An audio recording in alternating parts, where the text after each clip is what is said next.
चलिए दोस्तों, आज क्लास 10th का बिहार बोर्ड का महामैराथन क्लास है जिसमें हिंदी और संस्कृत का सॉल्यूशन कराने जा रहा हूँ। समझे? आइए और विराट क्लासेस में आपका स्वागत है। और सबसे पहले चैनल को सब्सक्राइब कर लेना है। विराट क्लासेस और हिंदी और संस्कृत का मैं सॉल्यूशन कराने जा रहा हूँ। सबसे पहले मैं आऊँगा हिंदी का सॉल्यूशन करवाऊंगा। किसको? हिंदी। सबसे पहले हिंदी लेकर आया है और सबसे पहले यहाँ से क्वेश्चन उठाते हैं। क्वेश्चन बोलता है कि परंपरा का मूल्यांकन किसकी कृति है। क्वेश्चन नंबर 1 है, बोलता है परंपरा का मूल्यांकन किसकी कृति है। परंपरा का मूल्यांकन किसकी कृति है।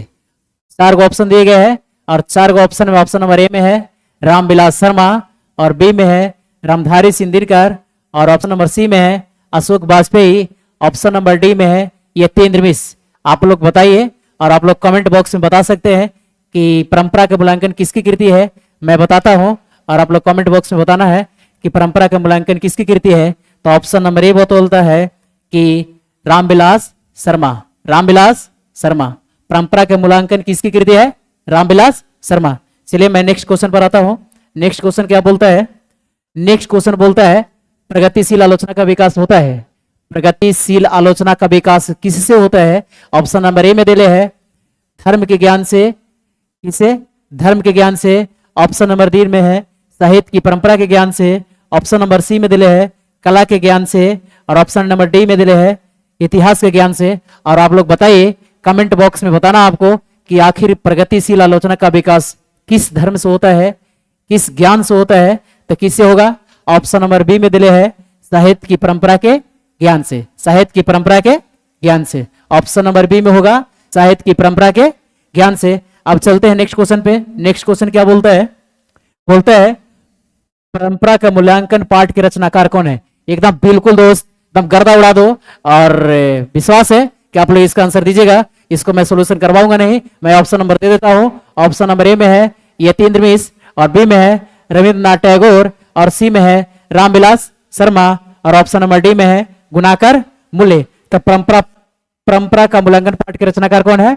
आप लोग बताइए परंपरा के मूल्यांकन पाठ के रचनाकार कौन है।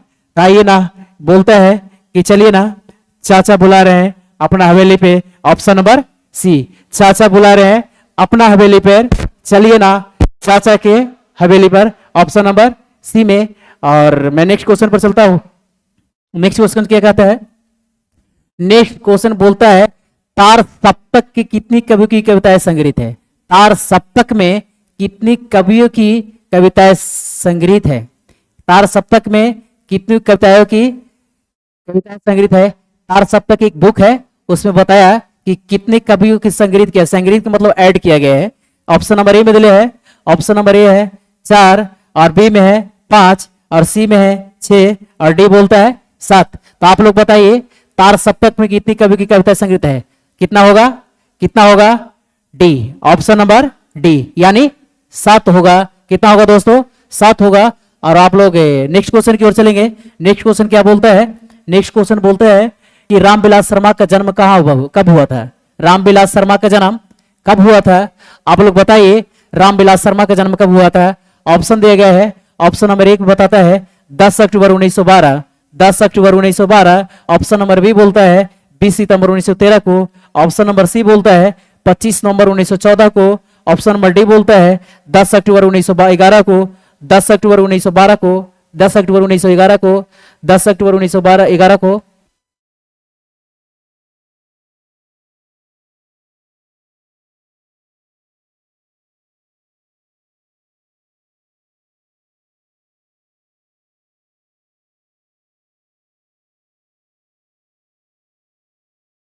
चलिए बताइए रामविलास शर्मा का जन्म कब हुआ था।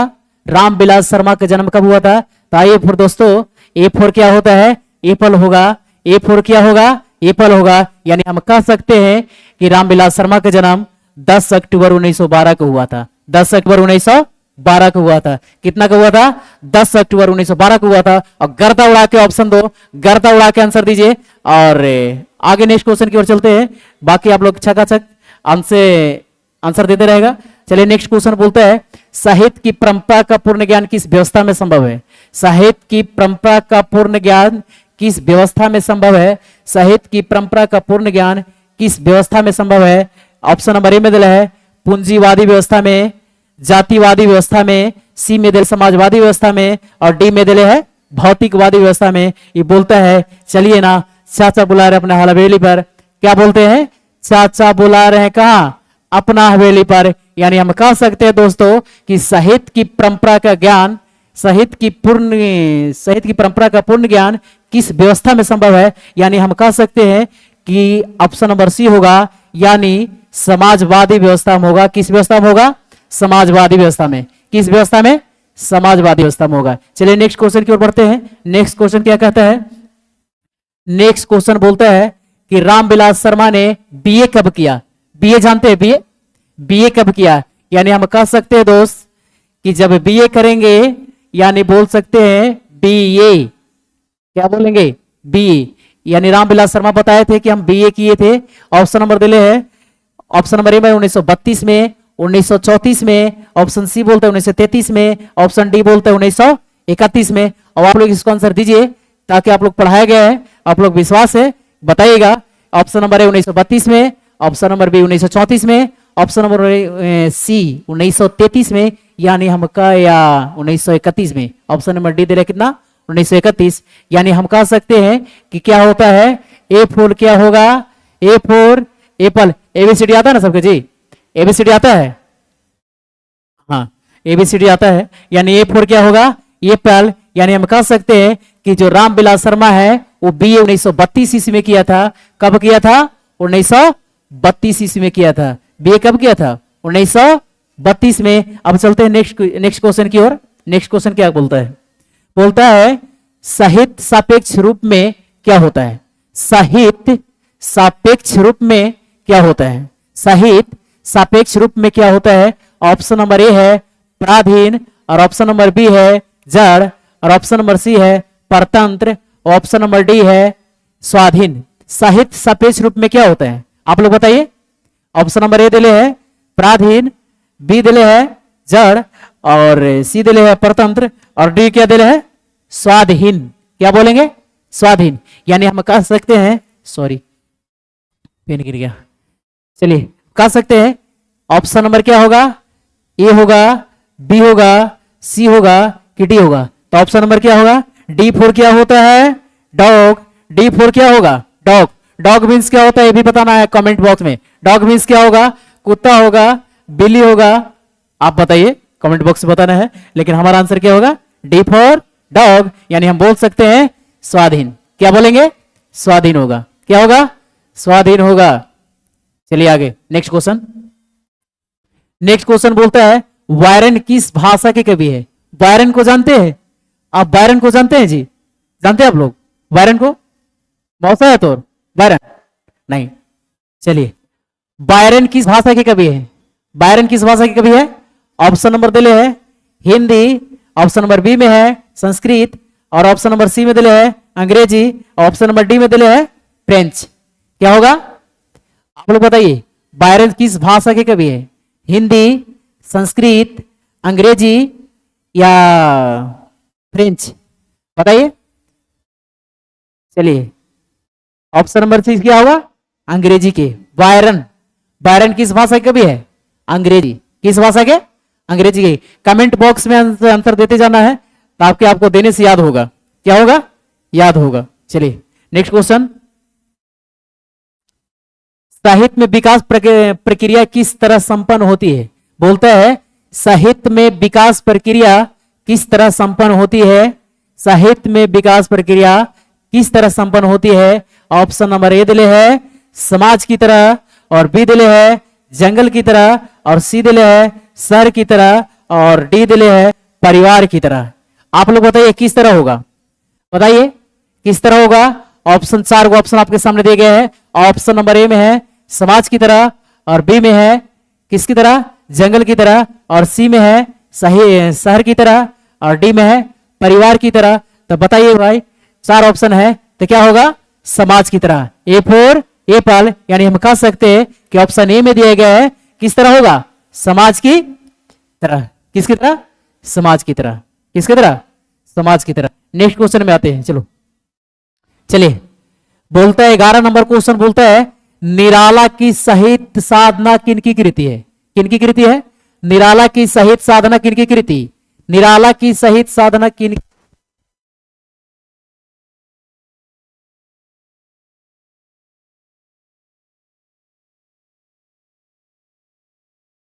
चलिए सॉरी थोड़ा सा दिक्कत हो गया था। क्वेश्चन नंबर 11 निकाला जाए। देखिए यहां पे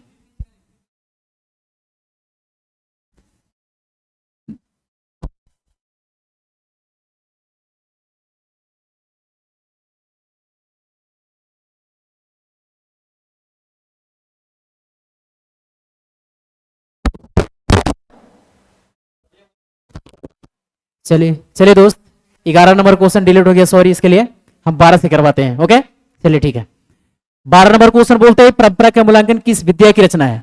परंपरा का मूल्यांकन किस विद्या की रचना है? परंपरा के मूल्यांकन किस विद्या की रचना है? आप लोग बताइएगा।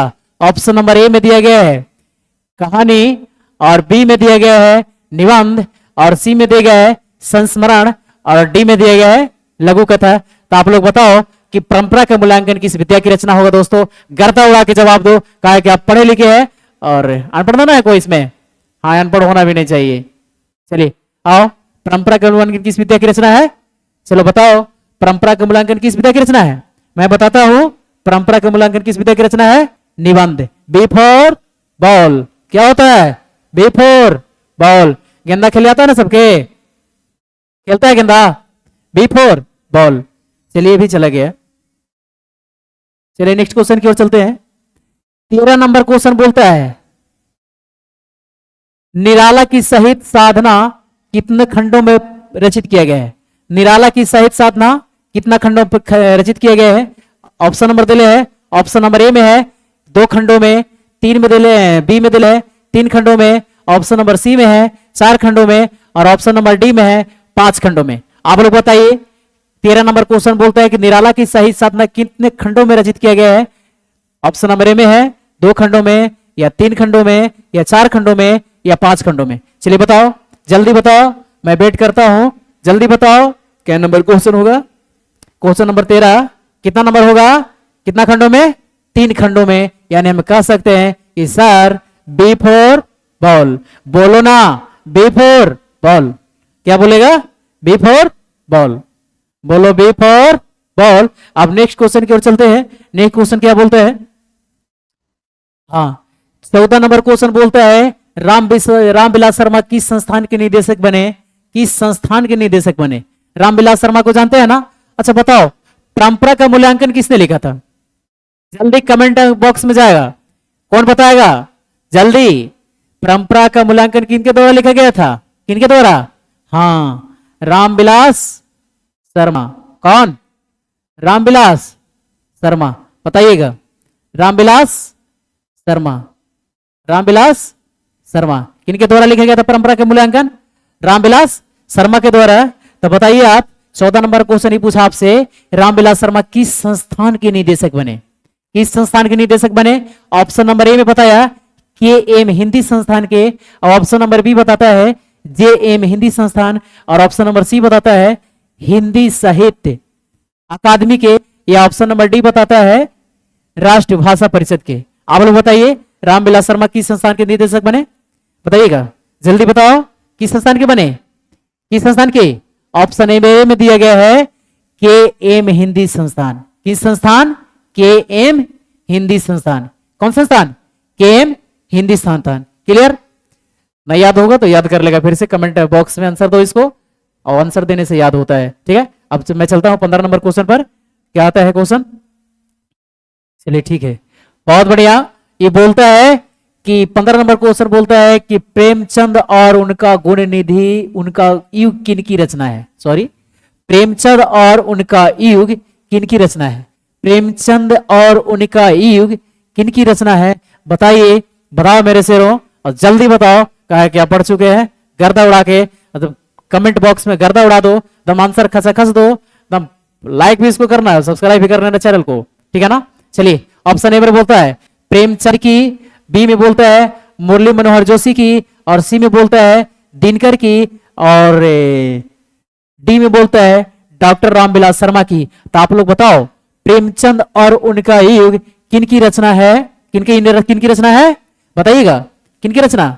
15 नंबर क्वेश्चन बोलता है प्रेमचंद और किनकी रचना है, बोलता है कि दीजिए ना D4 क्या होता है। देखिए यहां देखो D4 डॉग, क्या होगा, डॉग होगा, D4 डॉग, और डॉग क्या होता है, कुत्ता, क्या होगा, कुत्ता। ABCD भी पढ़ा देंगे, ठीक है। चलो ऑप्शन नंबर डी होगा रामविलास शर्मा की, किसकी, रामविलास शर्मा की होगी, किसकी होगी, रामविलास शर्मा की। चलिए नेक्स्ट क्वेश्चन पर चलो। ओके चलो आओ नेक्स्ट क्वेश्चन क्या बोलते हैं। हाँ 16 नंबर क्वेश्चन बोलते हैं एथेंस किस महादेश में है। एथेंस, बहुत बढ़िया सवाल, गर्दा उड़ा दो भाई, गर्दा उड़ा दो मेरे शेरों।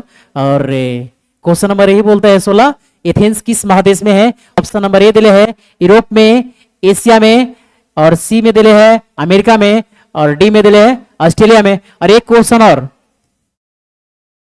भारत किस महादेश में, इसको आंसर कमेंट बॉक्स में देना है। भारत किस महादेश में है, इसको आंसर किस कमेंट बॉक्स में देना है, ठीक है। ओके देख लेंगे कमेंट, ठीक। चलिए ठीक है, चलिए बताइए। ऑप्शन नंबर दिले है ए में है यूरोप, और बी में है एशिया, और सी में है अमेरिका, और डी में है ऑस्ट्रेलिया। डी में क्या है, ऑस्ट्रेलिया। तो आप लोग बताओ एथेंस किस महादेश में है, किस महादेश में, किस महादेश में है, आप लोग बताइए जल्दी बताओ। 16 नंबर क्वेश्चन का जवाब बताओ। एथेंस किस महाद्वीप में है, किस महादेश में, यूरोप महादेश में।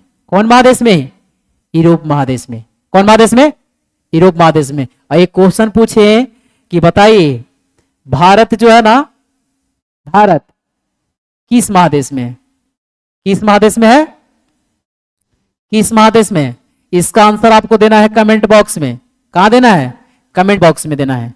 हाँ कमेंट करके कमेंट बॉक्स में देना है इसका आंसर, क्या समझे, कमेंट बॉक्स में इसका आंसर देना है कि भारत किस महादेश में है। ये जो पूछा कि एथेंस किस महादेश में है, तो एथेंस यूरोप महादेश में है, लेकिन भारत किस महादेश में है आपको ही बताना है कमेंट बॉक्स में। ओके अब चलते हैं नेक्स्ट क्वेश्चन पे। नेक्स्ट क्वेश्चन क्या बोलता है, चलिए 17 नंबर क्वेश्चन बोलता है लैटिन कवि कौन है। कौन कवि, लैटिन कवि।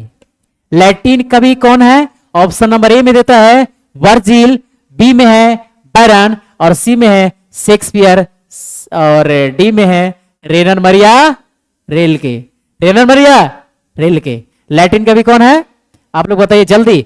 ऑप्शन नंबर ए में दिए गए हैं, ऑप्शन नंबर ए वर्जिल, और बी में है बायरन, और सी में है शेक्सपियर, और डी में है रेनर मरिया रेलके। रेलके नहीं बोलेगा कोई, समझे, रेलके क्या बोलेंगे, रेलके। जल्दी बताओ 17 नंबर क्वेश्चन का आंसर जल्दी बताएगा क्या होगा। लैटिन कवि कौन है, तो आइए ना बताते हैं। ए फॉर एप्पल, और इसमें आएंगे कौन, वर्जिल महाराज। कौन होंगे, वर्जिल महाराज। कौन होंगे, वर्जिल महाराज। लैटिन कवि कौन, वर्जिल। कमेंट बॉक्स में दबा के आंसर देगा ऑप्शन नंबर ए, कौन होंगे, वर्जिल महाराज। कौन होंगे, वर्जिल महाराज। मैं नेक्स्ट क्वेश्चन पर चलता हूं। नेक्स्ट क्वेश्चन बोलता है क्या, उसको देख लेता हूं। चलिए ठीक है आओ। हाँ क्वेश्चन नंबर 18 बोलता है अगे ने तार सप्तक कब संपादित किया था। अगे ने तार सप्तक कब संपादित किया था। बोलता है कि अगे जी ने है, इनका पूरा नाम है सचिदानंद हीरानंद बातास्यान अगे जी। यही बताए, पूछ रहा है क्वेश्चन कि अगे जी ने तार सप्तक कब संपादित किया। ऑप्शन नंबर दिया गया है, ऑप्शन नंबर ए में बताया कि ऑप्शन नंबर ए बोलता है 1941 में, बी बोलता है 1943 में, और सी बोलता है 1945 में, और ऑप्शन नंबर डी बोलता है 1947 में। और आप लोग दबा के कमेंट बॉक्स में आंसर दीजिएगा कि अगेन इस तार सप्तक का संपादित किसने किया। जी मेरे दोस्त, और जल्दी क्योंकि आप लोग पढ़ चुके हैं तो देर किस बात की, आंसर जवाब दो।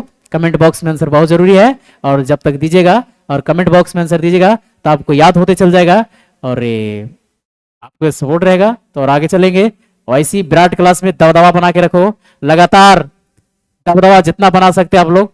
विराट क्लासेस आपका भारी रहेगा, चाहे जितना आपको लिए मेहनत करे विराट क्लासेस मेहनत करेगी, ठीक है, लेकिन आप लोग दबदबा बना के रखना है। चलिए अगेन तार सप्तक का संपादन किया। 18 नंबर क्वेश्चन ही बोलता है अगेन तार सप्तक का संपादन कब किया, बताओ मोटू बताइए। आगे ने तार सप्तक का संपादित कर दिया। 18 नंबर क्वेश्चन का जवाब क्या होगा, बोलिए ना, बी फॉर बॉल, यानी हम कह सकते हैं 1943, यानी हम कह सकते हैं इसे भी कि 1943 1943 1943 नहीं रहेगा तो 1943 बोलेंगे। क्या बोलेंगे, 1943। क्या बोलेंगे, 1943। चलिए नेक्स्ट क्वेश्चन पे चलिए। 19 नंबर क्वेश्चन बोलता है कि रामविलास शर्मा ने बीए किस विद्यालय से किया। बाबू रे जखनी पूछा था ना कि बीए कब की, तो याद है पिछला क्वेश्चन क्या है, जल्दी बताएगा कि हम बताओ, बताओ जल्दी कमेंट बॉक्स में। यानी बीए किया था 1932 ईस्वी में। कब किया था, 1932 में। लेकिन 19 नंबर क्वेश्चन पूछ रहा है रामविलास शर्मा ने बीए किस विश्वविद्यालय से किया, यानी यूनिवर्सिटी का नाम पूछ रहा है, विश्वविद्यालय का नाम पूछ रहा है। ऑप्शन नंबर ए दिया गया है क्या, दिल्ली विश्वविद्यालय से, और बी में दिया गया है लखनऊ विश्वविद्यालय से, और सी में दिया गया है प्रयाग विश्वविद्यालय से, और फिर क्या बोलता है इसको, ऑप्शन नंबर डी में पटना विश्वविद्यालय से। आप लोग बताइए फटाफट इसका आंसर। रामविलास शर्मा ने बीए किस विश्वविद्यालय से किया है, इसको हम नहीं बताएंगे, आप लोग बताइएगा। कहा कि हम बता दिए हैं पहले ही कि रामविलास शर्मा ने बीए कब किया, 1932 ईस्वी में। यहाँ लिखा भी गया है 1932 ईस्वी में किया था। लेकिन आप लोग बताइए कि रामविलास शर्मा ने बीए किस विश्वविद्यालय से किया, किस विश्वविद्यालय से किया। 19 नंबर क्वेश्चन का जवाब क्या होगा, किस क्या होगा, चलिए बाबू, हाँ आजा, बी फोर, बोलो बोलो, बी फॉर बॉल, यानी हम कह सकते हैं लखनऊ विश्वविद्यालय से। कहां से, लखनऊ। और ये बताएगा, एगो आंसर बताएगा, हम तो ये बता दिए कि बी फॉर बॉल यानी लखनऊ विश्वविद्यालय से। लेकिन बताओ उत्तर प्रदेश की राजधानी कहां होगा, उत्तर प्रदेश की राजधानी कहां है, उत्तर प्रदेश की राजधानी कहां है, बताओ मेरे शेरों, उत्तर प्रदेश की राजधानी कहां है। इसका जवाब आप लोग के कमेंट बॉक्स में देना है। कहां दोगे, कमेंट बॉक्स में देना है। हाँ कहां देना है, उत्तर प्रदेश की राजधानी कहां है जी, कमेंट बॉक्स में देना। ओके चलिए 20 नंबर क्वेश्चन पर आते हैं। ओए बढ़ो आगे, 19, हाँ चलिए 20 नंबर क्वेश्चन बोलता है ना कि रामविलास शर्मा ने लखनऊ विश्वविद्यालय के किस विभाग में अध्यापन कार्य किया था।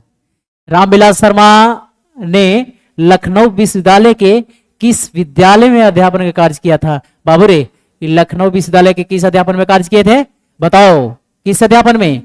ऑप्शन नंबर ए बोलता है संस्कृत, बी में है हिंदी, और सी में है इतिहास, और डी में क्या है अंग्रेजी। आप लोग बताओ कि रामविलास शर्मा ने लखनऊ विश्वविद्यालय के किस विभाग में अध्यापन का कार्य किया था, अध्यापन का कार्य किया था। 20 नंबर क्वेश्चन का जवाब जल्द देगा। ऑप्शन नंबर बताओ क्या होगा, संस्कृत होगा, हिंदी होगा, कि इतिहास होगा, कि अंग्रेजी होगा।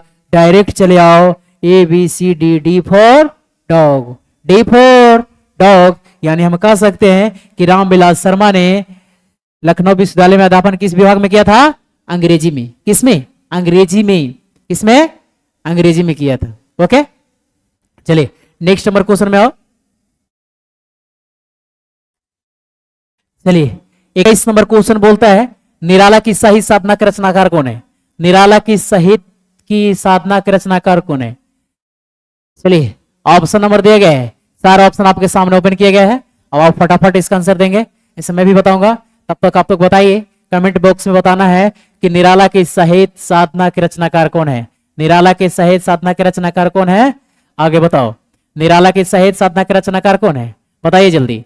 निराला की साहित्य साधना के रचनाकार कौन है। ऑप्शन नंबर ए में दिया है रामधारी सिंह दिनकर, और बी में क्या दिया गया है शिवपूजन सहाय, और सी में क्या दिया गया है, सी में दिया गया है क्या बताया गया है जी, अशोक वाजपेयी, और डी में बताया गया है रामविलास शर्मा। डी में क्या बताया गया है, रामविलास शर्मा। चलिए आप लोग बताइए, तब तक मैं भी देखता हूं कौन कौन बच्चा ऑप्शन देता है, कौन कौन बच्चा आंसर देता है। 21 नंबर क्वेश्चन बोलता है कि निराला की साहित्य साधना के रचनाकार कौन है।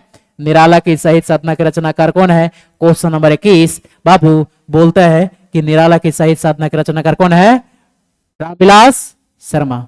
रामविलास शर्मा ऑप्शन दे दो डी नंबर पे। ऑप्शन कहां पर देगा, डी नंबर पे, यानी हम कह सकते हैं डी फॉर डॉग होगा मेरे दोस्त। और निराला की साहित्य रचनाकार कौन होगा, रामविलास शर्मा। चलिए नेक्स्ट क्वेश्चन पर चलते हैं, चलो आगे। चलिए 22 नंबर क्वेश्चन बोलता है किन लोगों के लिए साहित्य की परंपरा का ज्ञान सबसे आवश्यक है। ये बोलता है ना बाबूरे, 22 नंबर क्वेश्चन बोलता है कि किन लोगों के लिए साहित्य की परंपरा का ज्ञान सबसे आवश्यक है। आप बताओ किसके लिए आवश्यक होगा साहित्य की परंपरा का ज्ञान, बताओ तो, पढ़ा है ना, बताओ किसके लिए होगा।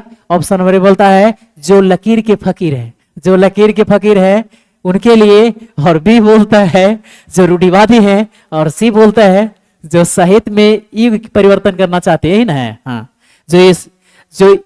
जो साहित्य में युग परिवर्तन करना चाहते हैं, और ऑप्शन नंबर डी बोलता है जो साहित्यकार बनना चाहते हैं। तो आप लोग क्या बनना चाहते हैं बताओ, लकीर के फकीर या रूढ़िवादी बनोगे, ये जो साहित्य के परिवर्तन करोगे, उसके बाद जो साहित्यकार के बनाना चाहते साहित्यकार बनोगे, बताओ जल्दी आप लोग क्या बताइएगा।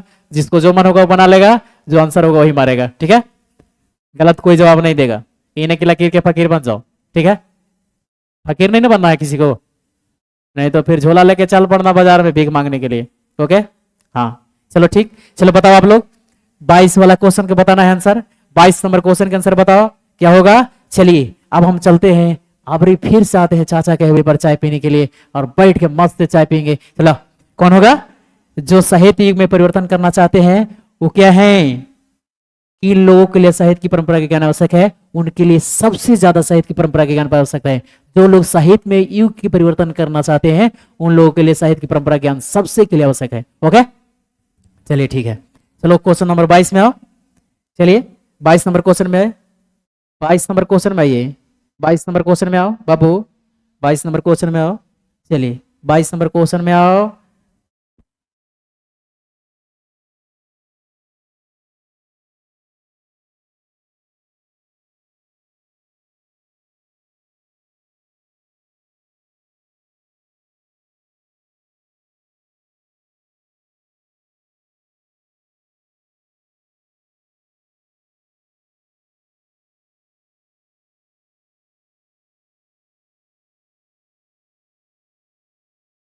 चलिए ठीक है, सॉरी यार 22 नंबर क्वेश्चन डिलीट हो गया मुझसे, ठीक है। चलिए 23 नंबर क्वेश्चन बोलता है साहित्य में, साहित्य सापेक्ष रूप में होता है, साहित्य जो है साहित्य सापेक्ष रूप में होता है क्या, बताओ। ऑप्शन नंबर ए बोलता है पराधीन, ये तो बता देगा यार, जब ये फर्स्ट क्वेश्चन में शायद आया था। चलिए ऑप्शन ए में बोलता है पराधीन, और बी में बोलता है स्वाधीन, और डी में बोलता है, डी में बोलता है, डी में बोलता है, डी में बोलता है, डी में बोलता है राज, लोक नहीं रहा यार, हाँ राजाधीन, और सी में बोलता है कलाधीन, कलाधीन क्या बोलता है,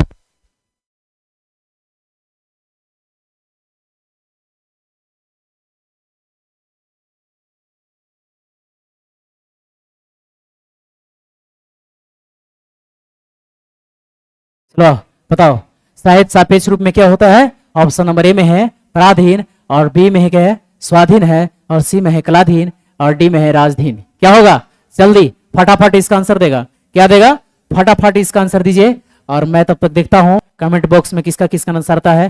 23 नंबर क्वेश्चन बोलता है साहित्य में सापेक्ष रूप में क्या होता है, क्या होगा, क्या होगा 23 नंबर क्वेश्चन जल्दी बताओ फटाफट। ऑप्शन नंबर ए में दिया गया है क्या पराधीन, और बी में स्वाधीन है, और सी में है क्या है, सी में कलाधीन, और डी में है राज्याधीन। बताओ ऑप्शन नंबर क्या होगा, फिर से आएंगे बी फोर क्या होगा, बॉल होता है। ये हम लोग नर्सरी क्लास में पढ़े थे, एबीसीडी सीखे ना सबके, जानता है ना, बताओ जानता है, हाँ चलो क्या होगा स्वाधीन होगा, क्या होगा स्वाधीन होगा, क्या होता है स्वाधीन। अच्छा एक मिनट, एबीसीडी तो सबको बता देगा ना, बिल्कुल, चलो ऐसी दबदबा बने रहो, एबीसीडी पूछे तो बता दो, है कि ना, कोई दिक्कत नहीं है। चलो क्या होगा साहित्य सापेक्ष रूप में क्या होता है, स्वाधीन होगा, क्या होगा स्वाधीन होगा, क्या होगा स्वाधीन होगा। चलिए next number question 24 number question बोलता है साहित्य की निर्माण में किनकी निर्णायक भूमिका है, भूमिका निर्णायक है, सॉरी क्वेश्चन छापने में गलत हो गया है, टाइपिंग में मिस्टेक हुआ है, मैं इसको भूमिका बना देता हूं, है कि ना। चलिए ठीक है, चलिए ऑप्शन नंबर में दिले है प्रतिभाशाली मनुष्यों की, और बी में दिले है भाग्यवती मनुष्यों की, और सी में दिले है परिश्रमी मनुष्यों की, और डी में दिले है पूंजीपति मनुष्यों की। किसकी होगी बताओ। साहित्य के निर्माण में किनकी भूमिका निर्णायक है, बताओ मेरे दोस्त, दबदबा बना के बताओ। और आपको पढ़ाया गया है, आप बताइए, मैं तो फिर बताऊंगा। हमसे बताने से पहले आप लोग बता दीजिए। चलिए 24 नंबर क्वेश्चन का आंसर दीजिए, फटाफट देगा, जल्दी दो, देर मत करो, जल्दी उठो, जल्दी भागो, जल्दी जागो। क्या होगा, क्या होगा बताओ, क्या होगा? Option number A4 Apple. क्या होगा? यानी हम कह सकते हैं कि साहित्य के निर्माण में किनकी भूमिका निर्णायक है, तो किन मनुष्यों की होगी? प्रतिभाशाली मनुष्यों की। किसकी? प्रतिभाशाली मनुष्यों की। किसकी होगी भूमिका? प्रतिभाशाली मनुष्यों की। चलिए नेक्स्ट क्वेश्चन क्या बोलता है उसको देख लेता हूं।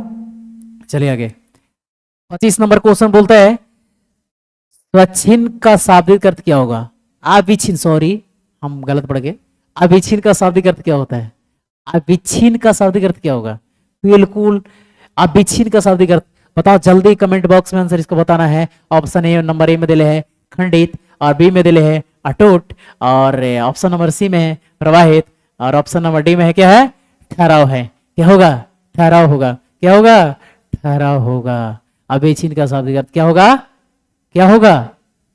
खंडित, अटूट, प्रवाहित, ठहराव होगा। आप लोग बताइए, हम देखते हैं तब तक कमेंट बॉक्स में किसका क्वेश्चन आंसर आता है। और मैं ना आशा ना पूर्ण विश्वास करता हूं कि आप लोग बताइएगा, तब तक मैं देखता हूं। ओके चलिए बताओ 25 नंबर क्वेश्चन का आंसर क्या होगा? क्या होगा? हाँ फिर बुला रहे हैं चाचा, कहाँ? बॉल खेलने के लिए। कहाँ? चाचा फिर बुला रहे हैं कि बाबू अब बॉल खेलो। क्या खेलेगा? बॉल। यानी बताया कि अविच्छिन्न का शब्द अर्थ क्या होगा? अटूट होगा। जो कभी टूट नहीं सकता है उसको बोलते क्या? अटूट। क्या बोलेंगे? अटूट। अरे ठोठ नहीं बोलेगा। ओके हाँ, अविच्छिन्न का शाब्दिक अर्थ क्या होगा? अटूट होगा। क्या होगा? अटूट। 25 नंबर क्वेश्चन का आंसर क्या होगा? अटूट होगा। और मैं अगले नेक्स्ट क्वेश्चन की ओर चलता हूं। क्वेश्चन नंबर 26 क्या बोलता है? 26 को देखता हूं। 26 बोलता है कि कौन सा ऐसा एक गुलाम देश था जिसकी सभ्यता, किसकी सभ्यता? कौन सा ऐसा गुलाम देश था जिसकी सभ्यता ने सारे यूरोप को प्रभावित किया? बताया कि कौन सा ऐसा गुलाम देश था जिसकी सभ्यता ने सारे यूरोप को क्या किया? प्रभावित किया। जल्दी बताओ, देर मत करो। कौन ऐसा देश था, कौन ऐसा देश, गुलाम देश था जिसकी सभ्यता ने सारे यूरोप को क्या किया? प्रभावित किया। ऑप्शन ए में देता है भारत, और बी में देता है अमेरिका, सी में क्या है? दक्षिण अफ्रीका, और डी नंबर में देता है एथेंस। तो आप लोग गर्दा उड़ा के बताओ क्या होगा? भारत होगा, अमेरिका होगा, दक्षिण अफ्रीका होगा, ऑप्शन नंबर डी में होगा एथेंस। बताओ क्या होगा? जल्दी 26 नंबर क्वेश्चन का आंसर क्या बताएगा? बताओ जल्दी, कौन कौन बताता है? नाम लिखते जाएगा सब। ओके नाम किसी को नहीं लूंगा, समझा? नाम किसी को नहीं लिया जाएगा, कोई किसी के बारे में नहीं जानेगा कौन बोल रहा है, ऐसे डायरेक्ट आंसर दो। चलिए बताओ 26 नंबर क्वेश्चन का आंसर क्या होगा? हाँ चलिए दीजिए ना। कहाँ आएंगे? डी में। कहाँ? डी में। बोलता है कि आंसर देना है तो दीजिए कहाँ? डी में दीजिए। और इसका आंसर क्या होगा? एथेंस। और ही एक ऐसा देश था, गुलाम देश था, जिसकी सभ्यता ने सारे यूरोप को क्या किया? प्रभावित कर दिया। बताओ यार कितना खूंखार था, एक सभ्यता सारे यूरोप को प्रभावित किया ना। हाँ चलिए नेक्स्ट क्वेश्चन में आओ। एथेंस होगा। ऑप्शन नंबर क्या होगा 26 के? एथेंस। ऑप्शन नंबर डी यानी एथेंस बोलेंगे। चलो आगे। हाँ 27 नंबर का क्वेश्चन है क्या? एकदम बिल्कुल एकदम लॉलीपॉप क्वेश्चन। बताओ जल्दी बताओ। मैं पढ़ू या आप लोग पढ़ गए? बताइए, मैं पढ़ूं या आप लोग पढ़ गए? बताओ मेरे दोस्त जल्दी बताओ। ये बोलता है कि आदिम का अर्थ क्या होगा? आदिम का अर्थ क्या होगा? ऑप्शन नंबर ए में दिले है आदमी, बी में अति प्राचीन, और सी में दिले अर्वाचीन, बी में बनमानुष। क्या होगा? आदिम होगा, अति प्राचीन होगा, अर्वाचीन होगा, या बनमानुष होगा? बताओ आदिम का अर्थ क्या होता है? जल्दी बताएगा, जल्दी बताओ। तब तक मैं देखता हूं और आप लोग बताते रहिए। फटाफट उत्तर दे मेरे दोस्त, और जल्दी दो, देर मत करो, लेट हो रही है, गाड़ी छूटेगी, ठीक है ना? चलो हाँ चलो जल्दी आओ। 27 नंबर क्वेश्चन बोलता है आदिम का अर्थ क्या होगा? आदिम का अर्थ क्या होता है? आदिम का अर्थ क्या होगा? बताओ बाबू। फिर बुला रहे हैं चाचा, चाचा फिर बुला रहे तोरा। कहाँ? बॉल खेलने के लिए। कहाँ? बॉल खेलने के लिए। चलिए ना बॉल खेलते हैं। यानी बताता है आदिम का अर्थ होता है अति प्राचीन। क्या होगा? अति प्राचीन। अति प्राचीन का मतलब क्या होता है? पुराना। और अधिक मतलब बहुत पुराना। क्या होगा? बहुत पुराना ना। हाँ, आदिम का अर्थ क्या होगा? अति प्राचीन होगा। चलिए ठीक है, नेक्स्ट क्वेश्चन पर आते हैं। Question number 28। क्वेश्चन नंबर 28 है ना जी। हाँ, बोलता है किस वर्ष की क्रांति के बाद रूसी और गैर रूसी जातीय, किस वर्ष की क्रांति के बाद रूसी और गैर रूसी जातियों के आपसी में बहुत बड़ा परिवर्तन हुआ? बाबूरे, किस वर्ष, क्या बोलता है? किस वर्ष की क्रांति के बाद रूसी और गैर जातियों के आपसी में बहुत बड़ा परिवर्तन हुआ? ऑप्शन नंबर ए बोलता है कि बताइए। ऑप्शन नंबर ए में दिया गया है 1915 की क्रांति में, 1916 की क्रांति में, 1917 की क्रांति में, 1918 की क्रांति में। बताओ, जल्दी बताओ, फटाफट बताएगा। नहीं बताएगा? नहीं आ रहा है, नहीं बता रहे। वो लिख रहा है कि हमको नहीं आता, हम सोने जा रहे हैं। सोच जाओ, लटेन बुझाओ, लटेन का जमाना ना है। ओके, चलो बताओ। किस वर्ष की क्रांति के बाद रूसी और गैर रूसी जातियों के आपसी में बहुत बड़ा परिवर्तन हुआ? हाँ, 1915 की क्रांति में, बी में 1916 की क्रांति में, और सी में 1917 की क्रांति में, और ऑप्शन नंबर डी बोलता है 1918 की क्रांति में। बताओ मेरे दोस्त, गर्दा उड़ा दो तब बिल्कुल, और तुम पर विश्वास है तो बताएगा, जरूर बताएगा। और गर्दा उड़ा के एकदम फाड़ दो, पेज फाड़ देना का? नहीं, पेज नहीं फाड़ना। चलो चलो, 28 नंबर क्वेश्चन था जी। हाँ, चलो बताइए जल्दी, 28 नंबर क्वेश्चन बताओ। 28 नंबर क्वेश्चन बोलता है कि चलिए फिर चाचा फिर अपना हवेली पर चाय पिलाने के लिए बुला रहे हैं। कहाँ? यानी हम कह सकते हैं 1917 की क्रांति। कहाँ? 1917 की क्रांति। कहाँ बोलेंगे मेरे दोस्त? 1917 की क्रांति में बोलता है किस वर्ष की क्रांति के बाद रूसी और गैर रूसी जातियों के आपसी में बहुत बड़ा परिवर्तन हुआ? कब परिवर्तन हुआ था? 1917 की क्रांति। यानी हम कह सकते हैं, आप बताओ कि रूस की क्रांति, यही ना बाबू? रूस की क्रांति कब हुआ था जी? आप लोग बताइए, छोड़िए विशेष बात ना करना हम लोग। ओके, चलो। हाँ, 29 नंबर क्वेश्चन बोलता है सभ्यता का हर स्तर क्या नहीं होता?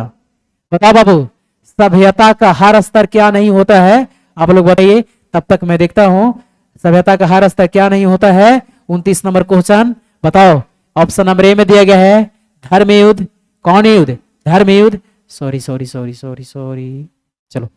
बी में कर्म युद्ध, और सी में वर्ग युद्ध, और डी में द्वंद्व युद्ध। बताओ, सभ्यता का हर स्तर क्या नहीं होता? 29 नंबर क्वेश्चन बोल रहा है ना बाबू कि सभ्यता का हर स्तर क्या नहीं होता है? जल्दी बताओ। खाया नहीं है खाना इंजन के साथ? नींद नहीं आ रहा ना? चलो, सभ्यता का हर स्तर क्या नहीं होता है? बताएगा धर्म युद्ध, बी में कर्म युद्ध, और सी में वर्ग युद्ध, या द्वंद्व युद्ध। बताओ, 29 नंबर क्वेश्चन का आंसर बताएगा? फटाफट बताओ, जल्दी, देर नहीं कर रहा है। चलिए आओ। हाँ, वर्ग युद्ध में। कौन? वर्ग युद्ध में चाचा फिर बुला रहे हैं। कहाँ? चाय पीने के लिए। क्या करने के लिए? चाय पिलाने के लिए। चाचा कहाँ बुला रहे हैं?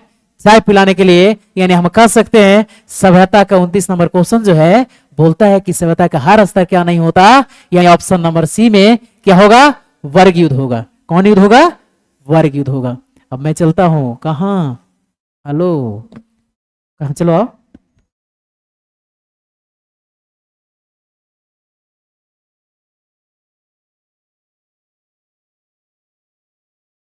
दोस्त बार बार सिस्टम खराब कर दे रहा लोग ना, घबरा जरा मन में आज ना।